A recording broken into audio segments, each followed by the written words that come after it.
How to connect Printify to Shopify.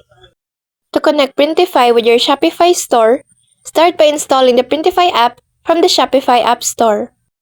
Once added, open the app and sign into your Printify account, or create one if you're new. You'll then see a prompt asking to integrate with Shopify. Enter your Shopify store URL, such as your store.myshopify.com, and click Install or Connect.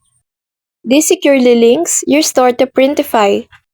After confirming permissions, your Shopify catalog and Printify account will sync automatically. Now, any product you design in Printify can be published with a click directly to your Shopify store. Printify handles printing and shipping once a sale is made. It's an easy, free integration that sets you up for a complete print-on-demand process without needing inventory. So that's all for this video. I hope this helps. Thank you.